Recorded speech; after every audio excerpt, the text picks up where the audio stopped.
I'm Ehukekahu Cardwell, and here we are today in Manoa Valley at the University of Hawaii. And we're very lucky to have on the show with us none other than Sabra Kauka. Aloha, Sabra. Aloha, Ehu. How are you? Maika'i no mahalo nui. So good to see you and so good to have you back on the show. It's very nice to be back home, too. Good. We wanted to have you on the show because since we saw you last time, you've been involved in several exciting things. Lots of fun. Yeah, we wanted to share with our viewers here exactly what you've been doing. Well, we've just returned from the Smithsonian Folklife Festival in Washington, D.C., where we took a group of 9 weavers from Hawaii, from almost every island, and we went to the National Mall for 2 weeks to share our culture with Native Americans and Alaska Natives and weavers and cultural people from around the U.S. and Hawaii. Wow, so Smithsonian is like one of the premier museums in the world.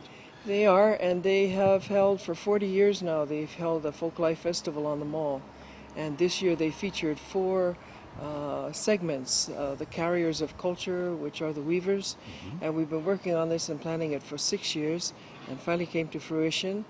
The second segment was Latino Chicago, which we all would have loved that music.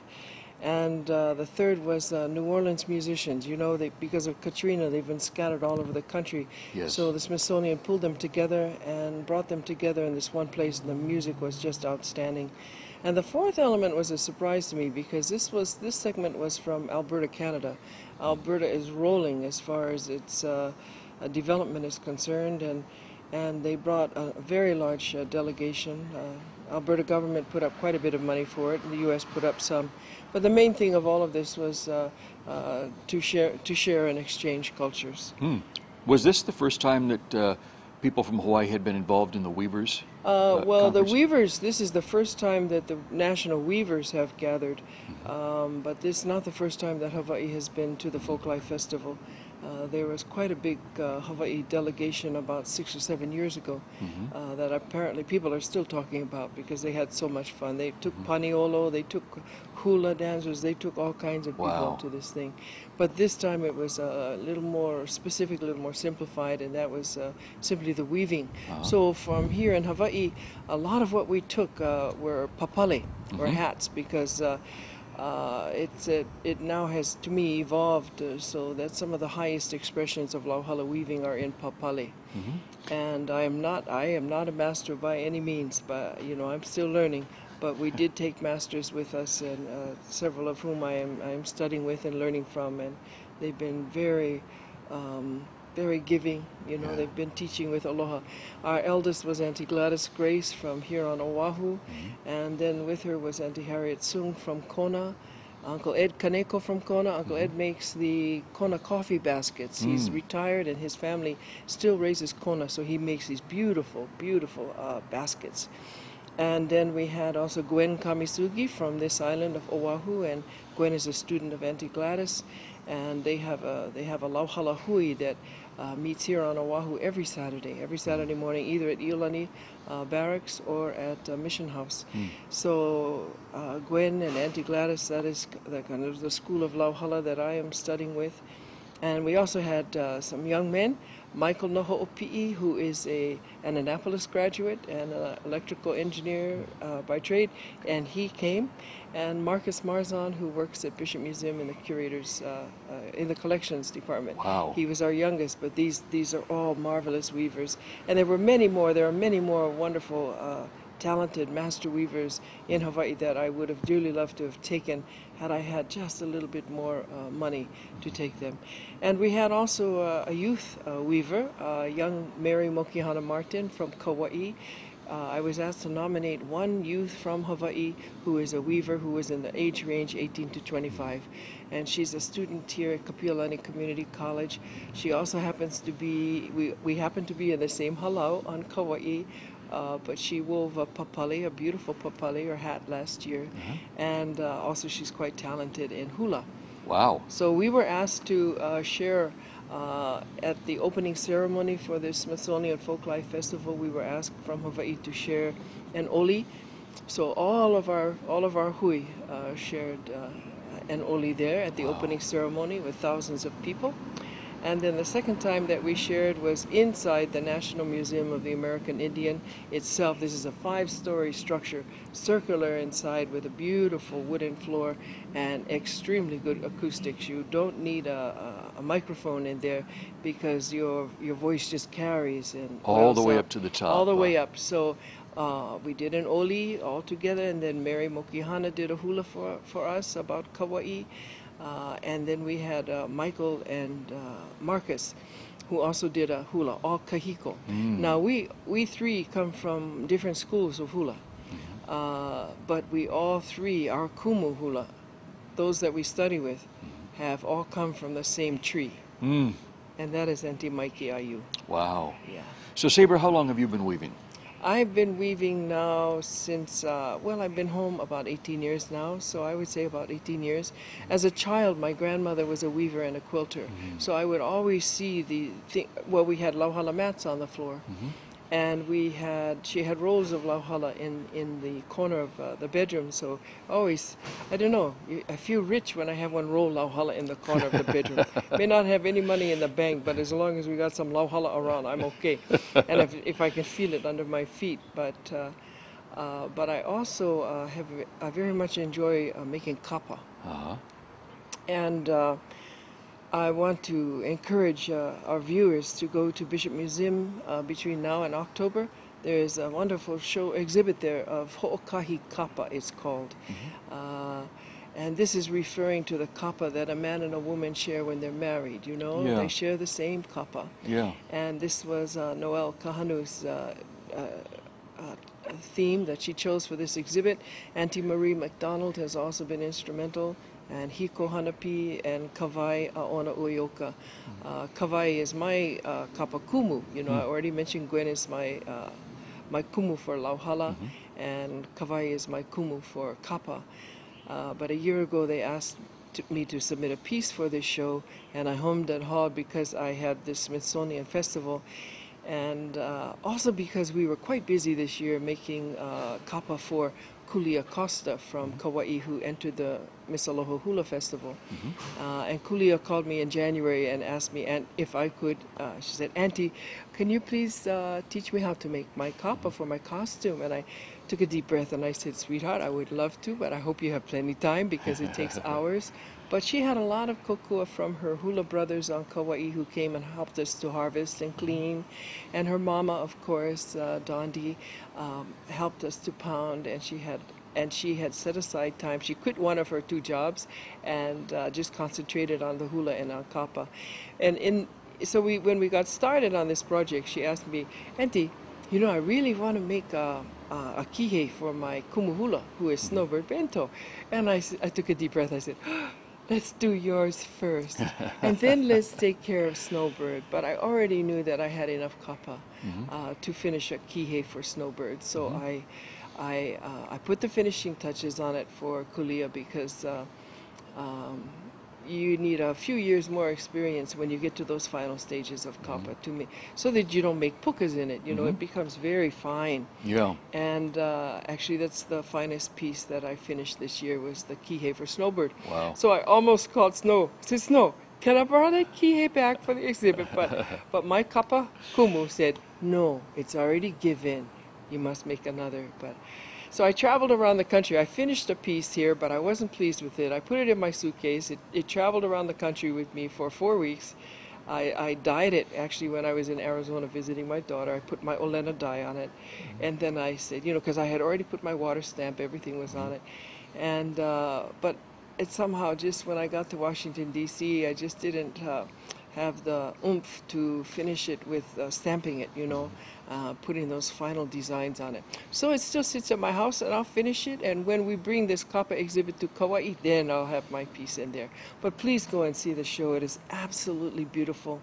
Kauai has a piece in there called Maui. Maui is flying his kites, and the kites are made of kapa. Wow. And she involved her whole ohana in there. Deilani has a beautiful piece in there that is, she shows the whole vauke tree from the root all the way up to the leaves, and then the piece of kapa flows out from that stick. She wanted her students to see that. Ka'iolani de Silva and Moana Eisel have beautiful pa'u, the hula costumes, you know, skirts in kapa. And Ka'iolani has a manu on it. I'll have to give you some pictures of this so you can insert it. And Auntie Marie Solomon just has the most beautiful kapa that expresses her mana'o on Kanaloa, the god of the sea. Wow. So all of these things, and Lisa Schattenberg-Raymond, Keopi's wife, who is a botanist at the Maui Botanical Garden, has beautiful expressions. One called Haleakala, and the other I can't remember the name, but she uses all natural dyes, and she's a botanist, so she's a wonderful resource, you know, on these things. Wow. Also, Terry Rivera from Hawaii Island and her daughter have some 3 small samples in there, and there are several other artists whose names I can't remember right now, but it's at Bishop Museum until October. It's Ho'okahi Kapa. Wow, that sounds fantastic. A lot of people involved in this.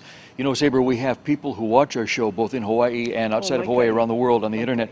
So I want to back up a little bit and make sure we translate some of the words we're talking about. Okay. We talked about the word kumu. That's like A kumu is a teacher. A kumu yeah. is a source of wisdom. Somebody who's already expert at it. Oh, and quite, yeah. quite. Yeah. So for me, my kumu in hula and in oli is Victoria Holt Takamine. Yeah. And our halau here on Oahu is Pua Ali'i, Ilima. So we have a branch on Kauai called Papa, or class. Laua'i, the fern of Makana. Papa Laua'i o Makana is the Kauai branch, and that is the one that I'm most closely associated with. And let's go ahead and also tell our viewers what kapa is, because I know people in Hawaii know, but people outside of Hawaii may not know. And we also talked about the tree that it comes from, the bauke. But that's called what in English? It's mulberry. Mulberry, but in the Latin is Papyrifera brucinetia. Yeah. So it's a plant actually apparently that comes from southern China. Yeah. And so what is kapa? And what is it used for? Kapa is bark cloth. And when we first started getting into kapa making in 1993, this is 13 years ago now, I wanted to make, I had returned to the islands, and I was into hula again, and practicing hula again, and I wanted to make my costume of kapa. But in between there, we had a request from the Kauai Burial Council to provide the kapa for over 200 reinterments that were brought home to Hawaii, specifically as a result of this Native American Graves Repatriation and Protection Act, NAGPRA. So the bones of Native Hawaiians who were outside universities, museums, far away, even over here at Bishop Museum, but any university or museum that receives federal funding was required to send these bones of Native Hawaiians back to be home. Buried in Hawaii. Yeah. And so what you did is you made kapa to wrap the bones in. We did. To bury them. That's right. We did. We did. We made the kapa and we made the lauhala burial baskets to malama our kupuna. Take care of them and honor them. That's right. And this is because this is a traditional way of showing your love to them in their final stage. And then. So why was this important to you to do?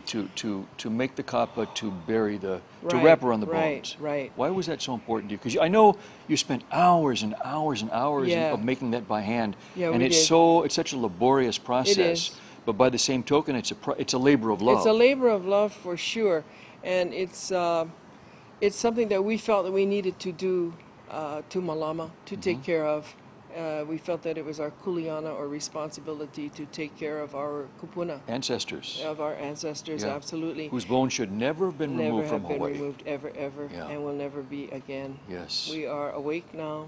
We will not let that happen. Yes. We are watching. Yeah. We will not let that happen again. Yeah. This was a period of time when we were really, I think I like to say we were in shock, you know. There was a lot of depression, there was a lot of in shock going on. But this kapa brings me right down to my last story here, which is about Nualolokai. It's an old ancient fishing village on the Nepali coast that was inhabited continuously for 1,100 years. Of Kauai. Of Kauai on the Nepali coast. It's only accessible by boat. And so you can't walk there, you can't drive there, you can't be dropped in by helicopter because the sea, there's no access, and the seas are very rough. In the wintertime, yeah. Yes. In the summertime, they become malia, calm. But we made there were several reinterments that were taken back to the Napali coast, and our Kapahui, our group on Kauai, made the kapa and the baskets for these reinterments. But we're caretaking this site. This village, this ancient village and ceremonial complex. It's a very extensive ceremonial complex. So Nuwalolokai is a valley. It is. That was populated 1,000, 2,000 years ago by Hawaiians. Yes, it was. And it was inhabited 1,100 years continuously. Wow. 1,100 years of continuous occupation up until the last century. And tell us what went on in there. Oh, man, full village life. You know, when we're weeding and cleaning and clearing around the graves, we see this was a full village. Babies all the way up to Kupuna. How many people lived there, do you think? Oh, easily 200, if not more. Maybe as many as 500. Wow. And these are the same people who traveled from Ni'ihau to Napali to Nihoa and Necker up on the Northwest Hawaiian Islands. Yeah. On the Kupuna Islands. Wow. Same people, same legends, same chants that refer to them, same oral history. Same artifacts. Amazing. So when you go in there and take care of this place, you do what? What does take care of it mean? Take care of it means to watch over and protect it. It means to clear the trails. It means to interpret. But I mean, you actually get in there and pull weeds, get down on your hands and knees, and we sure do. With gloves on and keep the place clean. We sure do. When we first went there, you could hardly see from me to you. It was so dense with overgrowth. That's right. Wow. And now we've cleaned it up, opened it up, and you can see an extensive complex. Our goal is to restore the dignity and the beauty of the place, and to give visitors a sense of the life that was. What that was, that is. And that may still be there. Yeah. That is there. That is there, yeah. It is still there. I've heard we've had interest from people from Tahiti, and Marquesas are coming up. The boat captains tell me that, hey, we had a fellow from Tahiti here, and he's coming back and bringing his relatives. Wow. We're related. So you also repatriated bones there, didn't you? Yeah. We did. A couple of questions. What's the feeling like? What is it like for you when you go into Nuwalolokai? Oh my gosh, it is so beautiful. It is so peaceful and quiet. It is. What's the energy like? It's rejuvenating. It's actually it is. It does have a vibration to it. Yeah. It does. It hums. Yeah. It hums in a very pleasant way, though. Very pleasant way. We believe that the Nuwalolokai was a place where the navigators prepared, the canoes prepared to go up to the Northwest Hawaiian Islands.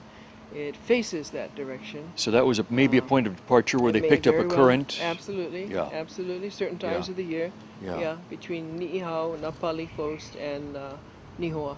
Wow. Wow. And so what was life like there? Well, it was thriving. Yeah. I mean, there've been over 7,500 artifacts that were removed from Nuwalolokai. Just this one valley? In the 50s and 60s, yeah. Bishop Museum did a dig there. Actually, they were invited to come in because the uncles who are from that valley could see that the artifacts were walking away. So they invited Bishop Museum to come in, Dr. Emery to come in and to People secure were just these taking things. them and stealing them, and they were walking off with them. Wow. So they went to Bishop Museum. The University of Hawaii is now having grad students look at these artifacts and study them, and I appreciate it when they come back with a report on what they found, and eventually we'd like to bring all of these artifacts home to Kauai to be in a repository on our own island, and so that our young people there know the wealth and the beauty of our ancestors. Yeah. Now, I know that it's very difficult to get into Nuwalolokai. You can only do it during certain periods of the year because of the ocean, the access. Of the currents, right. But there was a gentleman, a fellow recently, who I believe won a trip in. He bid on the trip, and he was the highest bidder. That's right. I serve on the board for Native Hawaiian Legal Corporation, and every year I put up a comp trip.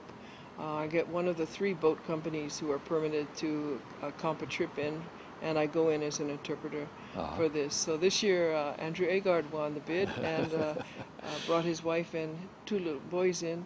Wow. And Captain Andy's comped the trip for all 5 of us. And what was it like for them to see this? I think it was a real eye-opener for Andrew. He had never been in there before.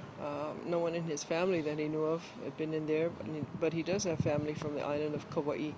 And you know, for all of these Kanaka Maoli or these native people who have roots on Kauai, they touch this place of Napali. All of us do.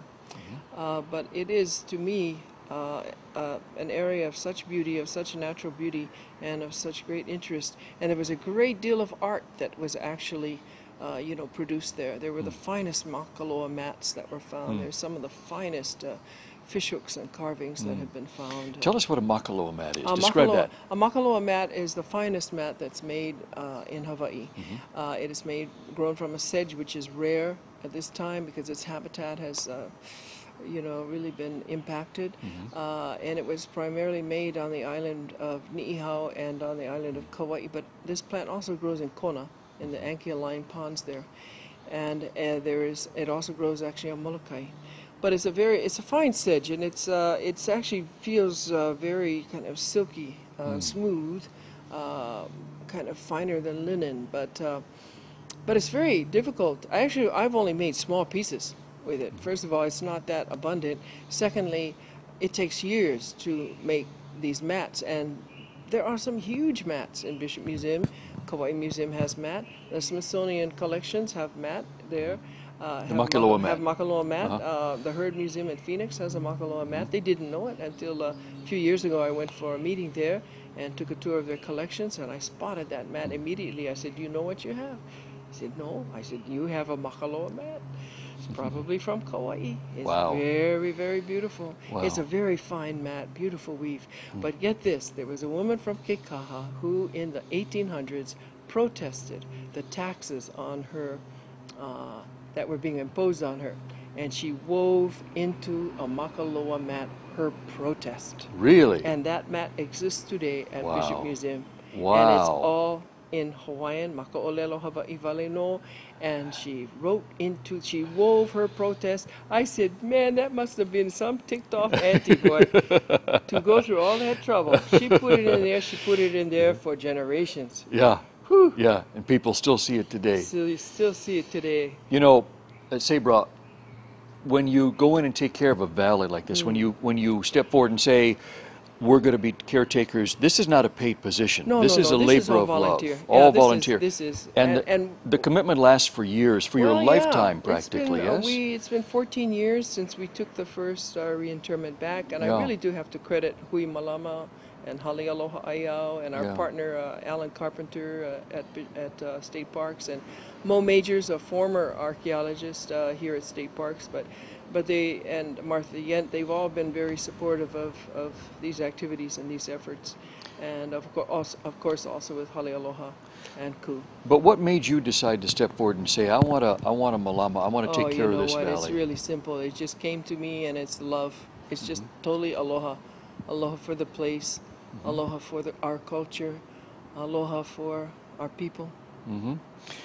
You know, there's lots of places like Nu'ulokai in Hawaii, but not everybody is fortunate enough to get in and see them. But nevertheless, everywhere in Hawaii needs to be malama, taken care of. So for our viewers watching today, I'm sure they're sitting there saying, boy, I'd like to go in there and see that. You know what? Start in your own backyards. Great. You know? Just start in your own ahupua'a. Start where you live. Just start. Just start taking care of little places. Just start to malama. Just go in, weed, take care, find where the kupuna are buried, take care of their graves. If the family has moved on or kind of forgot or been, but kind of bust up, just go in. Just start taking care of your own little places. This is a philosophy that was shared with me by a wonderful woman who has since passed, and that's La France Kapaka Arboleda. And she shared with me the philosophy that if each one of us takes care of our piece of the pie, then the pie has a chance. So what I'm hearing you say is, don't go in and ask for permission. Just go in and do it. Yes? Well, yeah, I mean, we've only succeeded in doing this much by forming partnerships. Yeah. So, you know, I have partnership with the boat company. I mean, they give our work crew right in. Yeah. I have partnership with state parks.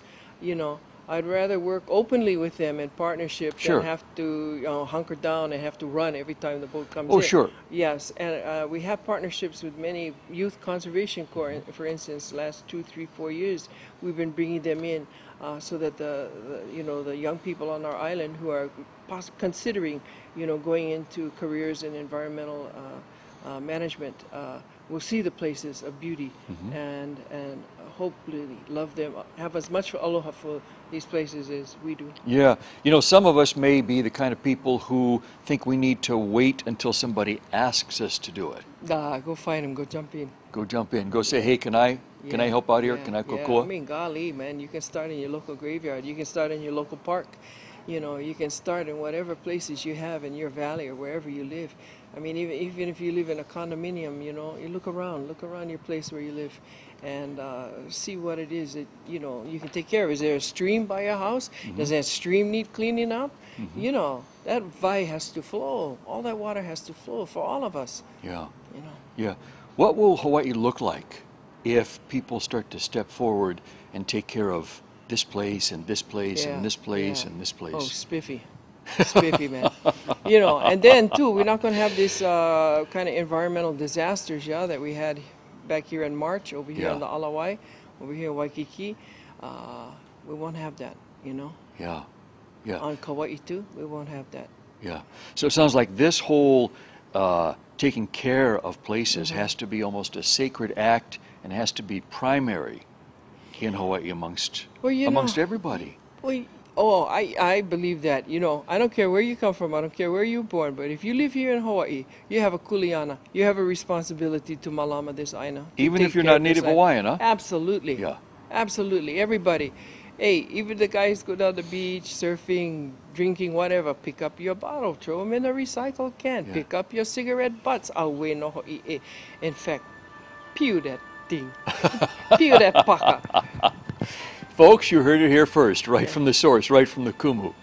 Sabra, mahalo for being on the show. It's been great to have you on again. Good to see you again. It's a joy always to visit with you and hear your mana'o and very strong mana.